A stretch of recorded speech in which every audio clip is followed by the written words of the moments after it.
विधानसभा निवडणूक डिसेंबरमध्ये होण्याची शक्यता. नोव्हेंबरमध्ये राज्यात राष्ट्रपती राजवट लागू शकते. सूत्रांची माहिती.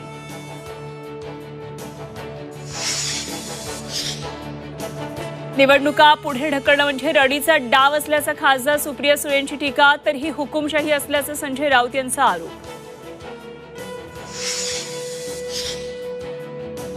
रवींद्र चव्हाण कुचकामी. मंत्री फडणवीसांनी त्यांचा राजीनामा घ्यावा. रामदास कदम यांची मागणी. तर मला तोंड उघडायला लावू नका. रवींद्र चव्हाणांचा पलटवार.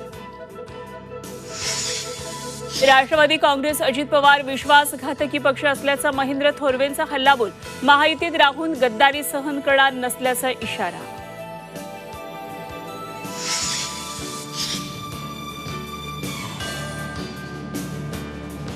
मुंबईत काँग्रेस आमदार झिशान सिद्दीकींनी लावले अजित पवारांचे बॅनर. लाडकी बहीण योजनेसह अजित पवारांचं बॅनरमधून स्वागत.